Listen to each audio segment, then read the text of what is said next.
Hello Aries family, how you doing? Welcome back to my After Me. I am Tru, your tarot reader, and this is going to be November reading. You're gonna have a Celtic spread plus a Moonology card and a beautiful affirmation card, which is going to be something that is good for you if you write it down in your diary. Please check your moon and your Venus, just in case this reading is not resonating with you. Also your ascendant. This is a general reading which is probably not be resonated 100% with you, and if it does, please let me know.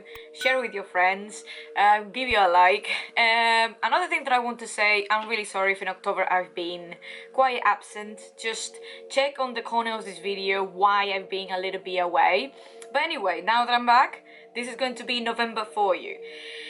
This spread is saying a lot, and we're gonna start with the overall energy. That is funny because it's very, very watery, and you have 8 and 9 of cups, which is for me, Aries is something emotional you are leaving behind. You say, okay, this is no longer serve me. Remember that yesterday on the 31st of October, we have the blue moon, we have something rare is not happening every single 19 years, and it's closing the cycle. We have the new moon in Libra, we only have now the full moon in Taurus, which is gonna say, you know, a lot of things are ending. And remember, the Taurus is about self-centered, but at the same time value system. So I do think that at some point is so many things that you say I'm declaring, and I'm happy doing it. It's funny because you have the 8 and 9 of cups. It's literally one next to each other. Very rare to happen, but if you see the guy is really happy, so at some point you're leaving behind something that you say, oh my god, I'm so happy that I finally took off this anchor or something was really deep in myself and I let it behind. Like, I left it over there. It's no longer, so I have a space for the good. There's going to be the celebration, the accomplishment, the fulfillment. That is what is making me. You probably are in the way of reflection as well, of how much you are being achieving and how much you are being not acknowledging how much you're achieving. This is something that is probably all of us have a little bit of guilt, but Aries, you are the firecracker. You are the first sign of the zodiac, the initiator, the cardinal sign, the fire cardinal sign. And we're gonna start right now for the center of this month, and the center is the 8th of Wands. So whatever you are doing, whatever you are having in your mind, and whatever is you are approaching is coming first. The 8th of Wands is something that if you see is go directly to the horizon, it says directly to one goal, one idea, something that you really want to achieve, but you are putting all the focus on it. You are not particularly scattered. You are really like, I'm really clear what I really want to do, and I just need to just pace myself and do it slowly every single day. But the outcome, as I gonna see, because it's fire, it's gonna be, you are very comfortable with it. It's gonna go directly. And also I might say I think it is gonna be around the 7th, or I'm not sure, but Mars is gonna come direct in this month particularly, and that means that you are gonna have like a green light to start to move things around, because you are being in a way of reflection, in a way like, okay, how I can plan this, how I can do this, like awakening as well. We have Neptune in Pisces as well, was quite like dreamy way, but because these two planets are gonna go straight in this month, I do believe that at some point you are like, okay, this is my opportunity, I need to go and get it. And what is in crossover? You have the King of Coins. I think this is a matter of business. This is a matter of I don't think it's a business. I think it's a wealth. This is a matter of finance. It's a matter of you really want to get to be that King of Coins or King of Pentacles in this way. You really want to sit down and say, okay, money comes to me. I do not have to go as crazy running against money to try to chase them. Money will come to me. That's why the 8th of Wands has to be started, has to move, have to initiate the stuff, because if not, the King of Coins will be always there as a really heavy in your shoulder to remind you that what is your potential, but because you are not moving on, you are gonna be like, oh gosh, this is getting heavy and heavy and heavy. But the good thing here is you are starting this month, on the beginning or in the middle of the month, you probably will be like, this is my opportunity. I really want to be this man over here sitting down, the coming, and the money comes to me. I'm chill, I want to have a family. The financial is not a problem. Oof, I have to initiate it. I have to do the move. And why you was there is because at some point you started something. At some point you was gathering something. And I think this is the Knight of Swords. Is, you know, that fast communication, that's fast energy, that's fast solutions that comes to you. And also I'm talking with networking. I'm talking about, you know, things that come into your way in a very easy ways because you are opening different ways and routes to connect with people. And I think you know, the Knight of Swords probably is people around you too. They are motivating you to do stuff quickly. They're like motivating you to say, hey, you have to be better and you're going to be better. You're going to be, you know, excelling in this, but you have to be focused in the eighth one. You have to be co-focused in what is the, you know, the long term. And when you have the Nine of Swords over here is Gemini energy. So, and I do believe that this is going to be as well relating at the end of this month. That is in the 30th of November. We're gonna have a full moon or a new moon. I think it's a new moon, I'm not sure, but no, it's a full moon. Now I remember. You're gonna have a full moon in literally in Gemini, and I think it's a green light too. You're gonna be opening a lot of more networking. You're gonna have a lot more people around it. And remember, we're gonna have the North Node in Gemini too, and both of them are gonna be aspect, or us having like an aspect together. I don't want to go really far away, but I do believe that the Knight of Swords is like giving you space to think, but in the positive way. It's not overthinking. And why you are getting in the decision to go is because you was planning, you was thinking, you was reflecting, you were doing your job. You did the work. And what is in the front of your mind? So is it funny? In the front of your mind is literally wealth. But this is, you know, this is one seed. If you don't put an action towards it, that would be just the seed. You need to actually put the seed on the soil, you own the compost, and you have to observe it, caring, and put in water every day. This is in your front of your mind. You say, okay, I know that I'm not having the results that I want now, but I know these have the potential to get me something, to get me networking, to get me money, to get me clients. And I do believe that all of this is really a desire of being independent. The desire, because Aries, you are freaking independent. So you don't like to be nagging, you don't like to people to tell you what you have to do. And I think at some point you're like, all right, I know that I'm working for someone, but probably I need to work for myself. And I need to learn how to be working for myself, by myself. End of the story. I really do not want to have more conversation with people who don't understand where I'm come from and why I'm going in the direction that I want to go. But the Ace of Coins is literally in front of your mind, like new business, new ideas, new connections, how I'm gonna just move more people around it, you know. And it's funny because you started. That was like, you know, a few months ago or maybe the last year. Because remember that we are finishing the 35 years cycle what we have with Pluto, Jupiter, and Saturn all together. We are finishing 35 years of the same cycle over and over again. So we have the Fool. But the Fool's like, take risk. And this is your card. This is your representation. It's the zero. It's not even the first. It's like, you have to do the first move if you really, really wanted to do something. Sorry. If you really, really wanted to do something, you know. And you have to initiate it. I think you are very comfortable to say, yeah, have any problem, let's initiate it. But then you have the Ace of Swords. This is going to be the future. Well, this is probably tomorrow, the next year, the next week. We're never gonna know it exactly, but you are gonna hold your truth.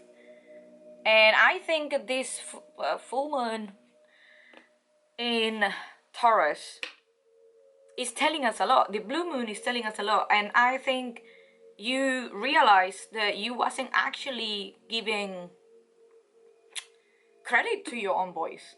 Remember that Taurus is one of the signs that rules the throat, you know, and rules as well the way that we talk, and the chakra that is literally in the throat too. So what we're trying to say with this is when you go on realization to say, I have to speak my truth. I have to actually listen to myself more often.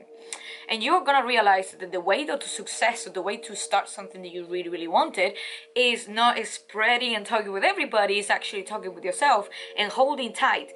Two of the most important things, that is how you talk, how you think, how you process information, but on the same time, you know, you want that. And it's funny because you have what is going to be in front of your mind is the money, and what is actually going to realize is another ace, which is going to be the ace of, swords.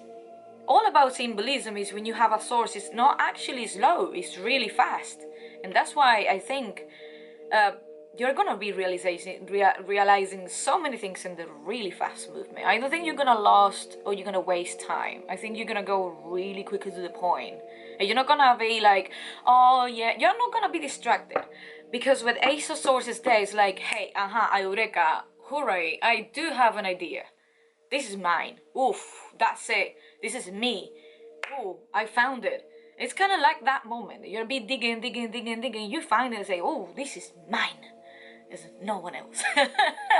This is something that I'm building, I'm creating. It's something that comes from me. And I think this is the beauty of it. Then of that advice, remember that you have the Seven of Cups. So we have in whole of the energy around it, we have the Eight of Cups, we have the Nine of Cups, which is gonna say, okay, I am super happy that I'm leaving behind emotional baggage. I am super happy because I left behind a lot of emotional things in my back that is no longer serves me. But you have the Seven of Cups, which is quite Neptune energy, which is gonna be quite dreamy. But on the same time, it's telling you have options, you have choices. But be careful. Don't take things lightly and thinking twice. The Seven of Cups is telling you that yes, you have a lot of options, you have a lot of things that come into your way. But on the same time, it can say you have to be realistic and you have to take decisions in a realistic way. Which sometimes might say that you do first and then you think after. When you can try to say is like you have already a little bit of swords and you have a little bit of air energy, which is telling you like think twice before you're gonna jump into something that you're not 100% sure. Don't let your fears control you either, but be fair with yourself. Be quiet, realistic of what you really want to do. So the environment is the Queen of Swords. This is going to be a totally way to say you're going to have or a boss or you are having people around you that probably are not making things quite easy. And why I'm saying that is because the Queen of Swords is one of the signs that when you have an environment you're not particularly feeling warm about it. You be particularly feeling not too many people will support it, or you will be feeling that this path is alone and cold. But the Queen of Swords have a gift and benefit that is her mind. She knows how to detach and separate emotions that not serve them for the moment, to focus on what really good, to focus what is the money come from, and stop to like asking for validation, because the Queen of Swords doesn't care about anyone. It's a literally go directly to the point. What is the business? Straightforward. Let's plan it. Let's execute it. And I don't want to know about anything. So I think the Queen of Swords is literally teaching you at some point to don't rely on other people and don't to be so much generous with your time. Be really centered on who you are and where you really want to go. Remember, you started right now. Like, the Fool is there to remind you this journey is not something that you said you wanted to start. No, you started right now and you are owning it. You're having way more news coming to your way regarding work or regarding project or regarding money. Probably you have some kind of promotion, but remember that you have the Queen of Swords, so you have an authority person that can be at work or can be just the feeling that you have around it. It's not particularly something that you're gonna say, oh yes, wow, I'm feeling that a lot of people is supporting this way, and don't expect it. And the good thing is that the hopes and fears, which is something that I really like it, you have the Nine of Coins. And look into my face, the Nine of Coins. Why I said the Nine of Coins is one of the best cards ever. In the positive way, which if you see the women, is first of all independent. And this is the hopes and fears. This is something that you desire. This is something you really want to achieve. This is something that you really want to have it, but on the same time, it's something that it scares you the most. Because everything will be under your responsibility. You will be, if you have your own business, you will have to pay your taxes, you will have to do your own work, you will have to find your own clients, you will have to find your own programs, you will have to find everything. And that, at some point, it scares you. but for another way empowers you to say, I am independent, I don't need anyone else to tell me what I have to do, I don't need their money because I have my money, I have my own independence, I have my freedom. So you have the Nine of Coins, which is the women, who is a feminine energy, which is more like into enjoy the moment, and I attract abundance just sitting down and talking, or sitting down doing what I love. And that is one of the most focus you have to have. Even if you have a lot of responsibility, remember that that responsibility is what is setting you free. It's what is setting you free. Commitment, to be more committed with your own purpose, with who you are, which is going to be the most important thing here then. So this is all about commitment. And this is all about commitment with you. Which is going to be at the end the most important thing in the world. I really like you have the Nine of Coins, and this position is one of encouraging, but on the same time you have to be aware that you cannot let your decisions move around and basis in the fear of, I am not good enough, I'm not gonna have enough strength, or I don't have enough experience about all of this. The experience you're gaining is when you're moving around and when you actually do the things. So don't be scared to initiate things, because you have to learn from it. And you're not alone in this. And even if you feel you're quite alone, you're always going to have people around, but you can't relate on them. So the funny stuff, and I absolutely love this card because I'm Leo too. I'm Aries too, but I'm Leo, and I have both of you guys inside of me. You have the Queen of Wands, which is going to be at the end, which is going to be the outcome of this. Look how beautiful it is. She is shining. She's owning it. The Queen of Wands, the most feminine fire sign, the most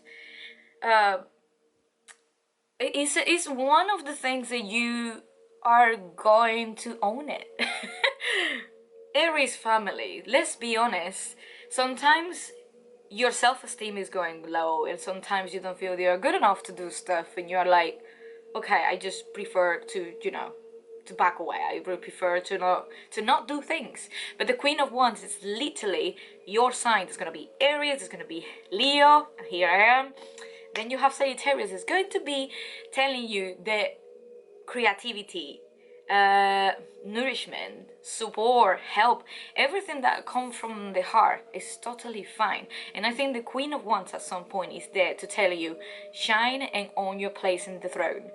Shine and sitting down, own your magic, own your strength, own your will. And you will, because what is it? It's all of this. It's like you are pacing yourself to become who you really want to be. And if you don't know who you really want to be, you will know it when you're going to be doing slowly steps every single day. Remember that you have the movement, you have the direction really, really fast. The Ace of Wands is not waiting, it's actually throwing the arrows directly to the point. And look at what is the point. I don't think that you have to be scared of it. I think you need, this Queen of Wands will take care of you. And the best way to take care of you is taking care of yourself and what makes you happy in the first point. It's a really good reading, I have to say. So, reading now and going to the Moonology cards, you have one card that is the Waxing Crescent Moon, and say, have faith in your dreams. Well, I do not have to say too much about this. We have the Blue Moon yesterday. I hope you write down your intentions. Remember that the blue moon is all about, it's a full moon at the end, but it's a closing the cycle. And remember that when the full moon is a blue moon in the second of the month, and they're not happen very often, I do think that it's time to believe. And it's time to put, your way to believe in the world on the first position in your mind. I don't think that you have to put anyone else. And when we have the Waxing Crescent Moon, is everything slowly growing up, and everything is, how I can say, you are like detaching so many things, and you become more light. And I think you will feel it, because I have the Queen of Wands and the Nine of Coins, and two more independent females symbols that come to be more like feminine energies, absolutely more independent way. It's all telling you, jumping into your feminine energy, jumping in, doesn't matter what gender you are, but jumping in to be more towards yourself, rather than to like be more an action taker, to be more aggressive, to no, go more in intelligent, more in emotional intelligence, more empathy, more like, you know, sacrifice couple things, like see what you can do with all of this feminine energy that come from the blue moon that was, well, the Halloween moon. So having the last thing to like close this video, we have a general legendary affirmation card. Just for 1 second, I forgot. There's going to be, I'm a winner. I just don't know what do you want me to say about it, but I was just shuffling and this card come out, and I don't have to say too much. I don't have to say too much. You are the winner. You have the Queen of Wands, the Nine of Coins, the King of Coins, the Ace of Coins, the Fool. You have the recipe of success. You have nothing else to do. Anyway, thank you so much guys for joining me. Please subscribe, like this video, share with people. It really will help them, because this at the end is a general reading, but I know that my energy will be absolutely touching you. Please leave me a comment if you want. If you want to work with me, I have the Etsy shop all the way down. I hope you are getting well, be healthy, and see you on the next clips. Bye bye.